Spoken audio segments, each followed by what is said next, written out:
Hello and welcome to today's LinkedIn Live discussion with Vertiv. To everyone attending today, thanks for joining us. I hope you're all healthy and well and as excited for the panel today as I am. My name is Missy Dassler and I'm a Global Offering Manager at Vertiv, focused on the DC power and outside plant line of business. I'll be moderating our discussion today on telcos and edge computing, opportunity, distraction, or a threat. And the conversation today is an extension of a research paper of the same title that we recently released in conjunction with OMDIA. Everyone who registered for today's event should have received a link to download the paper. We hope you've had a chance to take a look at it. There's a lot of great points in that paper, and we're not going to have an opportunity to cover everything on this session today. So also feel free to post questions in the comments section of LinkedIn. We're going to run a Q&A at the end of the session, so we look forward to seeing your questions. And edge computing is an important topic for our industry and certainly for Vertiv. As you know, Vertiv is a longtime provider of communication, is a longtime provider of infrastructure technologies for communication networks. And we've partnered with most of the world's leading network operators. You may not be as familiar with our work in the data center space, which has increasingly been focused on the edge of the network in recent years. And that work has intersected more and more with our telco activities, which is really what served as the catalyst today for this research paper and our panel discussion today. So speaking of our panelists, and being mindful of the limited time that we have today, we're excited to bring together this group from around the globe to discuss the research findings and add perspective and context specific to their customers and their parts of the world.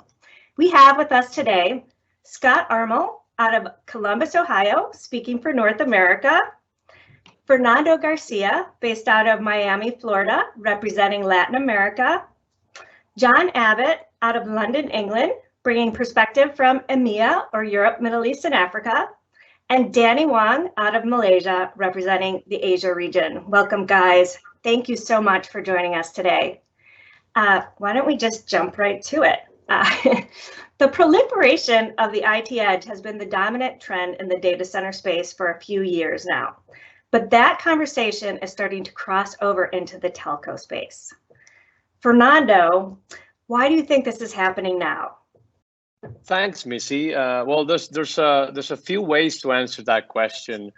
In the short term, we can't ignore the fact of the coronavirus, right? Virtually overnight, the way we work, study, or consume entertainment has dramatically changed. And the impact wasn't just limited to the IT networks, by having everyone at home confined, telco operators have seen a dramatic shift in their load balance in their cellular network. So we all, we've been all using Zoom, Teams, remote education, telemedicine.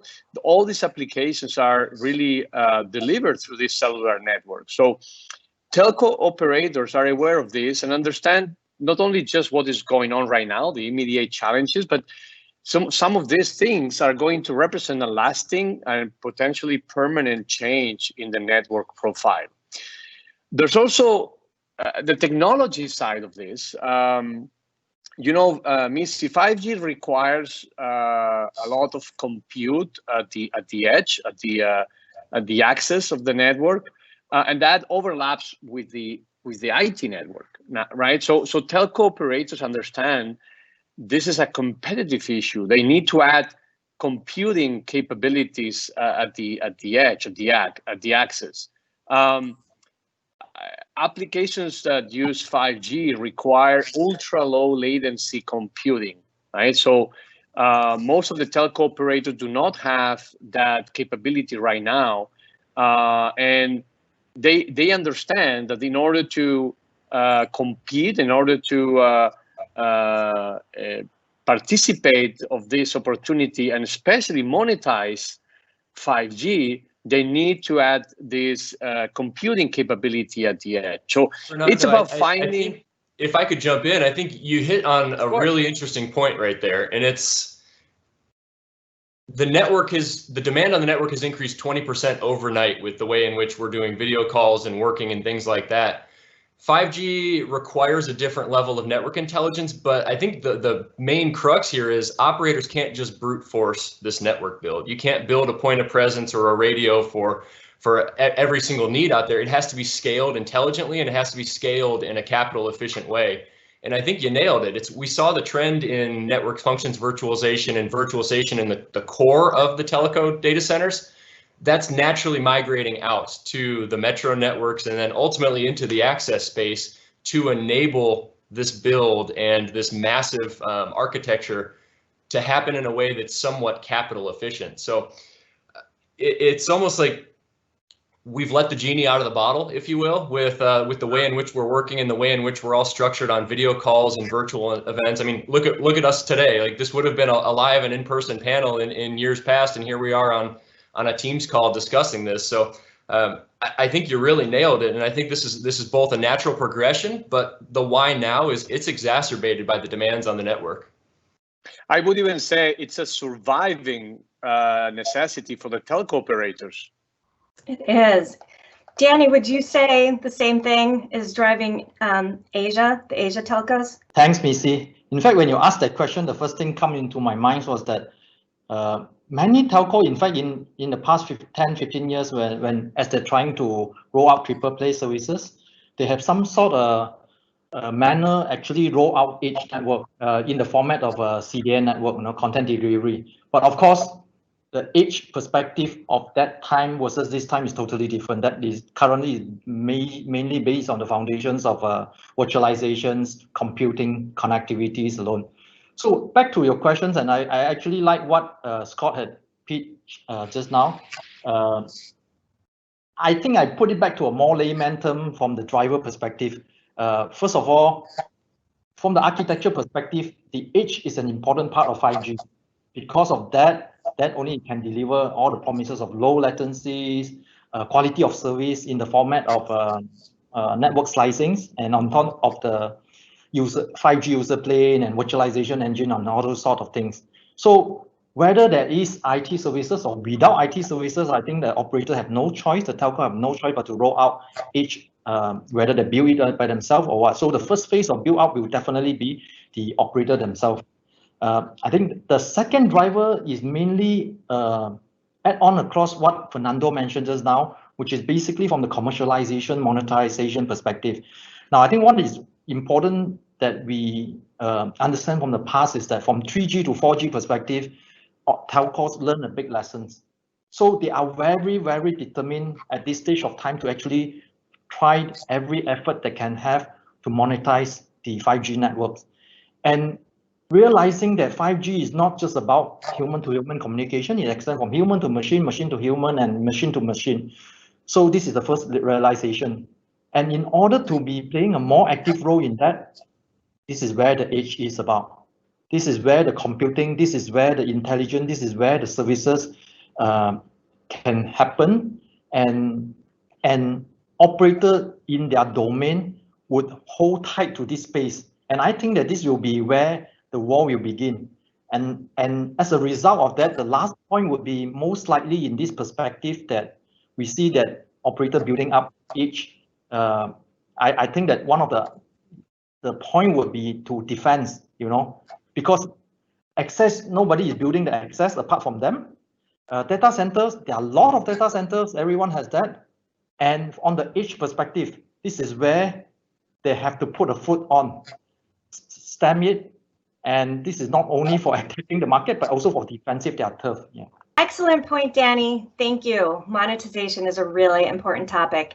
And the natural follow-up is, how do operators avoid making the same mistake? Our report indicates quite a bit of uncertainty about exactly who will be most important in terms of creating revenue at the edge. We actually polled 147 operators to see who they believe will be most important in driving revenue. As you can see in the chart that we're sharing right now, 36% say network operators, and that's encouraging. But 30% say application developers, and 25% say it will be cloud providers. And this is coming from our operators. So it's an interesting topic that we really want to open up to the audience right now. To everyone out there attending this live event, we'd really love to hear your opinion. Who do you think will play the most significant role in creating revenue at the edge?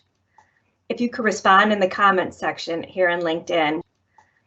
In the meantime, John, what are you seeing and how are your customers planning to monetize their 5G networks? Thanks, Missy. Well, to Danny's point a little bit earlier, where he said the lessons were learned between, the transition or, the era of 3 and 4G, I think that's a polite way of putting it. I'd say mistakes were made and the telcos need to kind of rectify that now. This is a new opportunity, a considerable opportunity for them. So there's some differences this time around, but essentially there's the three main things they need to successfully monetize 5G.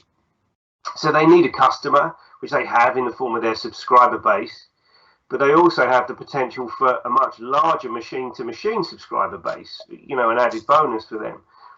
Secondly, they need an engine and conduit, which is the part that they're working on right now, the build out. So if we argue the conduit is a kind of combination of the 5G radio layer and fiber, and the engine being this new compute storage environment in a virtualized sense. Then thirdly is the application or their use case. And without that application, I fear they're in exactly the same place as they were with 3 and 4G, where they stand and they just wait for the killer application to arrive. Because it's perceived that, the top of the value chain is the end use case or the end service. In this context, it's the application itself. So we know that the telcos are no longer enjoying those revenues that they once had from, say, 2G, part 3G era, like SMS. So in more recent years, they've re-engineered their business case to become largely what I see as a utility. They're providing just the conduit for the services to run through, and they're defining their business model based on just basing it on volume of traffic. So while our telco may not have the killer application to hand yet, what they do have is a considerable real estate register, and they've built that up over decades. So if we look at this from if you like, the competition from the application developers or the cloud providers' point of view, the telcos have what they need, and that's thousands, tens of thousands of points of presence, all close to the end user. So I think with that mindset, there's probably three ways that this situation can play out.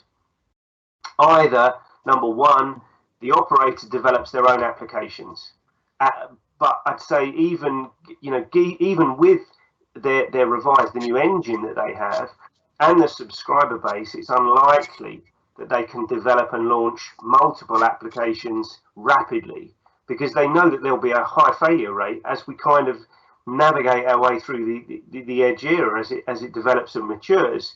So as the developers would say, you need to fail fast and learn quickly.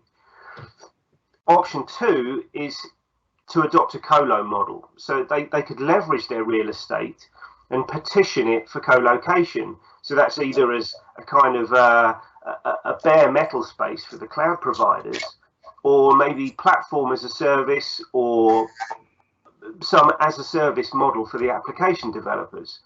Now, some operators have already launched some accelerator and incubator programs to grow developers who have potential use cases. So they're on that already. But I think thirdly, finally, and most likely, they'll partner with the cloud providers, because the cloud providers are going to bring with them the tools that the developers are already familiar with. And that can be combined with this existing subscriber base to offer a new service, and then potentially everyone gets what they want fairly quickly.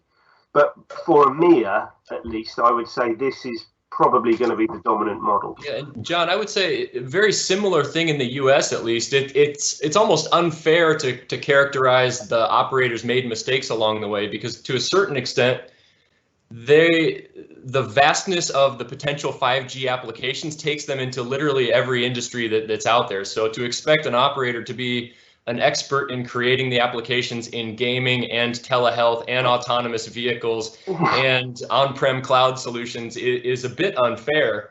But what I think we're seeing is they recognize that this can't be an if you build it, they will come type of a network deployment.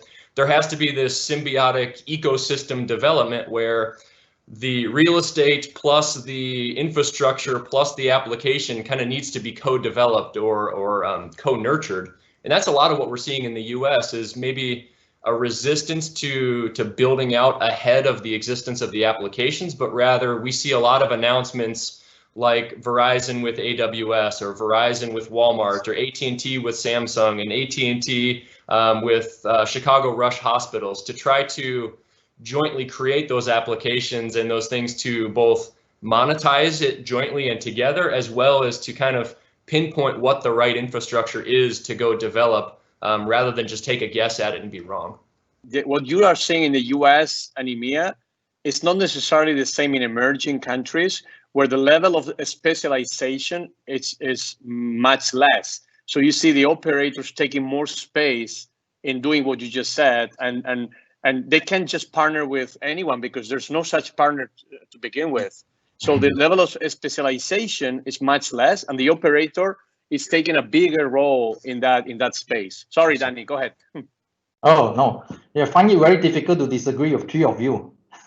But I think one of the things we could realize is that operator now, they started to build their networks not based on the technology alone. They're based on what businesses and what services will make sense.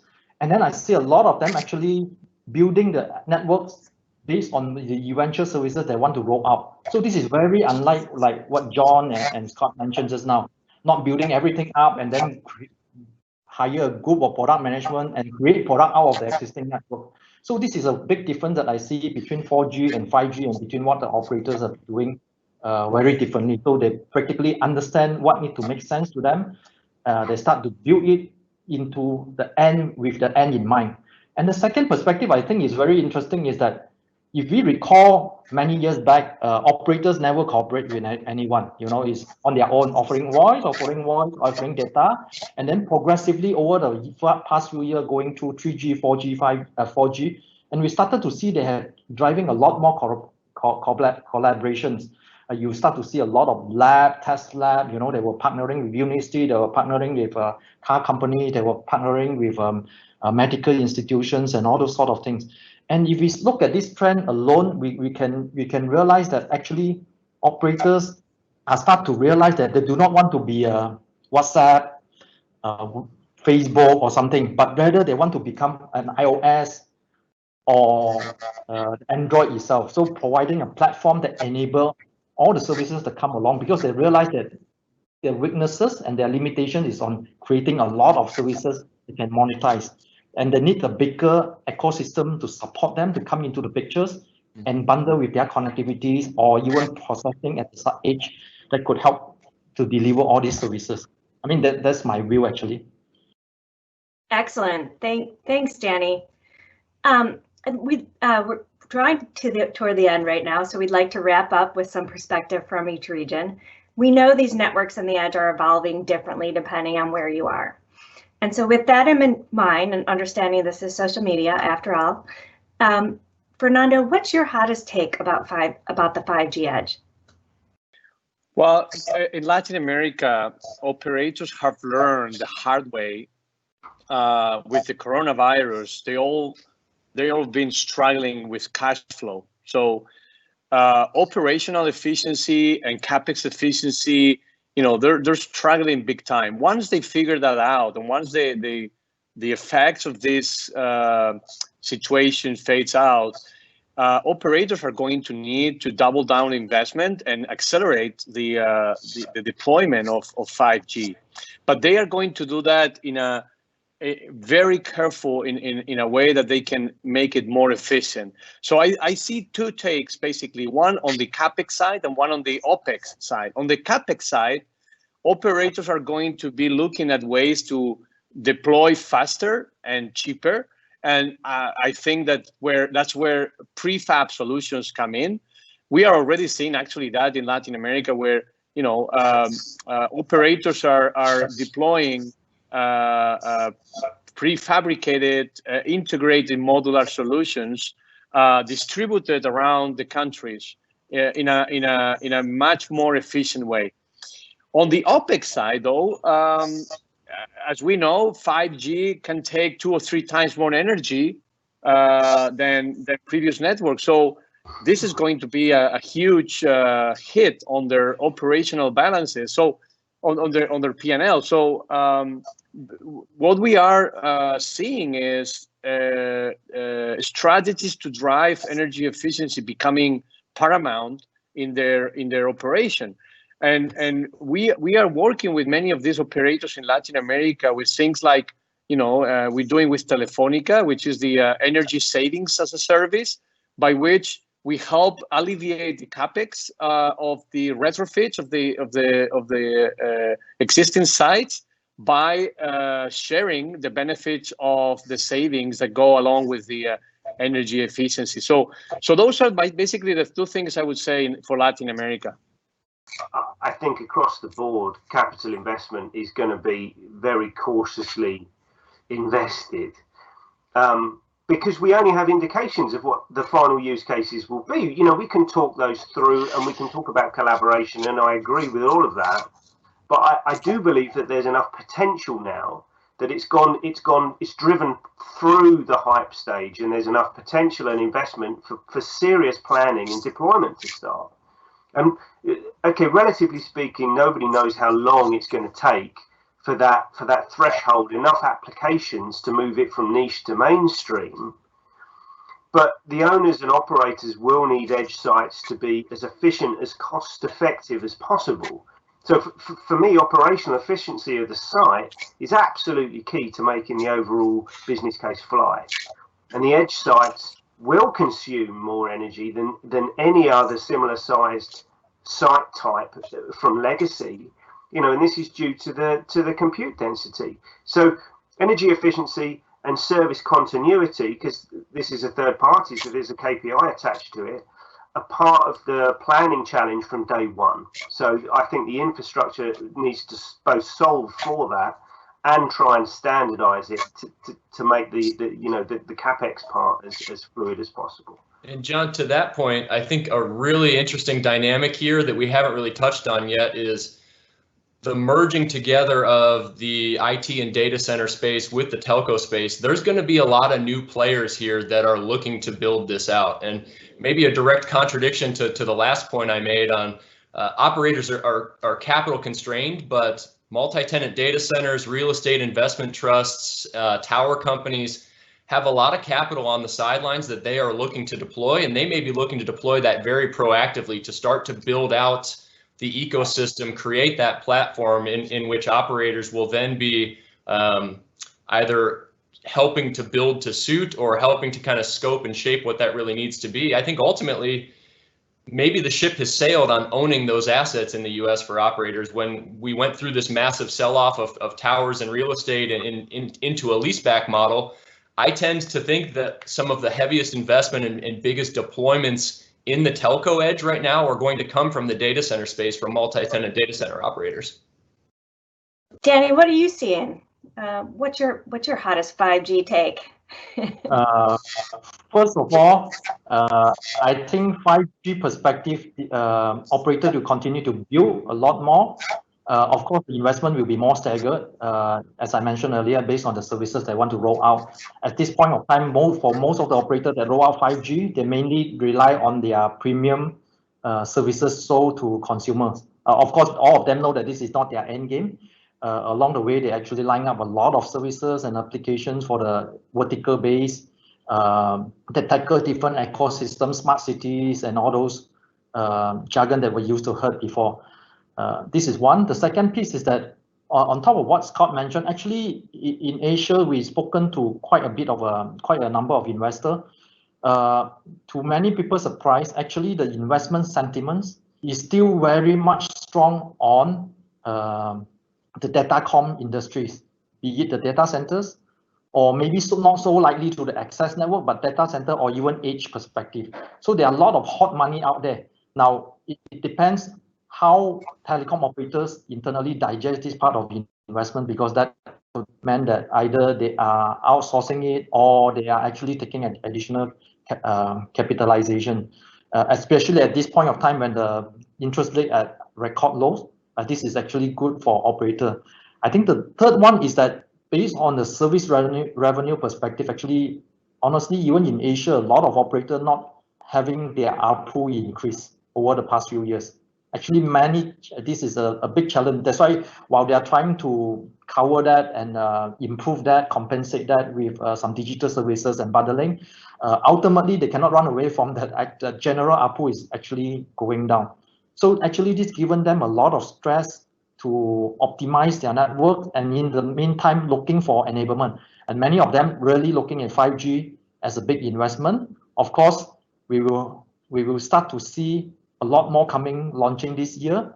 Some exciting future ahead of us, in fact, for Asia in 5G perspective. Yeah, there's certainly a lot of unknown opportunity out there.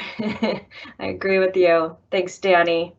So let's take a couple of questions that we received from our attendees. This one comes from Simon out of Munich. And Danny, I'm going to give this question to you. How will the industry manage the additional energy consumption that comes with 5G? Yeah, very good questions and very challenging questions. Three perspectives. Number one is before the power challenge, before the energy consumption. I think the first problem is that many operators found that this lack of power is one of the bigger questions. Yeah, to many people, it's not when they want to deploy a bigger site, when they deploy more sites, the availability of power would be the first challenge that they are facing. And let's be clear that in many part of the world, power availability is subject to a lot of policy, governments related piece. That actually make it even more difficult, number one, because it is not as easy as just increase it by another 10 kilowatt, 5 kilowatts. You have to have the right powers to be delivered to each base station site. And this is not even mentioned about where is the logistic or the real estate for the edge. And when we go into the optimization perspective of the power, yes, this is the biggest problem actually haunting a lot of operators. While they are readily invest on the capex, the opex piece become even bigger.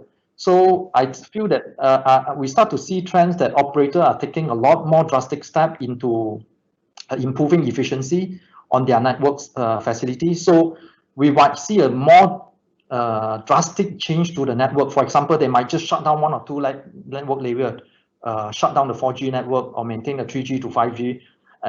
Maybe some of those shut down the 3G network. So they will shut down some part of network, number one. Number two is that they might prioritize if there's some of this network infrastructure coexisted within the sites.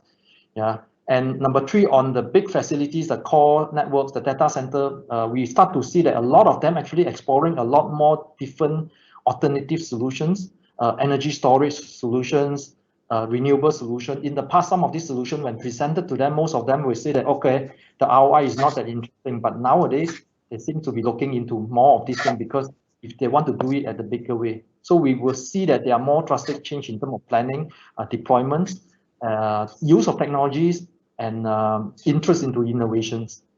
Danny, I think one of the things, just to follow on there, one of the most interesting energy dynamics of everything we've talked about with the telco edge and maybe standard IT gear or servers and storage making their way out into the network is you think even farther long term, when that equipment is into the true outdoor access arena, that's a fundamental shift in the type of equipment that's out there. Traditional telco gear is hardened and can handle some very ruggedized temperatures, which allows a lower tier of operating or OPEX, because you're running fans as opposed to big air conditioners. You see kind of standard indoor IT equipment make its way into that environment. Now, all of a sudden, we're talking about putting compressors or air conditioning devices on every single point of presence. It's probably not feasible. So it's an interesting balance between kind of the traditional AC power gear versus DC power gear and the environment in which they place them. Feeds directly into some of the comments Fernando made earlier about the need for maybe some standardized types of deployments, integrated infrastructure and things like that becomes paramount. Yeah, Scott, I think one of the more important thing is the domino effect of those things. When you require bigger powers, you require bigger cooling capacities. When you require bigger cooling capacity, you require bigger space. When you require bigger space and you require more real estate and you require bigger OPEX, bigger CAPEX as well. So it's a domino effect that drives, 1 kilowatt of increase actually drive 2 kilowatts of consumptions. So this is the scary part of the operators or the Telco is addressing. Definitely a huge challenge. Thanks, guys. We have another question here. We've got one from Mark out of Ohio. The question is for Scott. We've seen some telecom central offices evolve more and more to look like data centers. And the question is, will that trend continue into the access area as the IT edge becomes more critical? What are your thoughts? Yeah, absolutely. I think it dovetails exactly with the previous comment, is to unlock the potential of telco edge and 5G edge requires compute and storage on site. We saw the start of this in the enterprise data center of server virtualization and kind of optimizing workloads between data stacks. The telco operators have gone in 100% on that strategy with networks, functions virtualization, software-defined networking in the central office. It's a natural progression for that to migrate its way out to the metro networks and into the edge space. The network functionality we've talked about with 5G requires that to unlock its true potential around spectrum sharing, network prioritization, kind of local caching and local processing as opposed to what gets sent back to the central office. So the answer is absolutely. And the answer is it's going to come farther and farther out to the edge. The trick for us as infrastructure providers to those operators is helping to balance those discussions. If you have a traditional IT stack that needs to get deployed into a POP site, what's the right infrastructure to support that from a racks, a power, a cooling, and an envelope perspective to really truly enable that? Same discussion at the base of a cell tower. I think those are questions that are absolutely up in the air right now, but predominantly that trend of continuing to see virtualization and IT gear into the telco edge, 100% spot on. Would you say that the two questions that we've just been asked are almost related? It still comes back to energy. It still rolls back to what will be done about the enormous increase of energy required for the network. And let's face it, humankind's moving from a more physical environment to a virtual environment. The lockdown and the pandemic are perfect examples of that.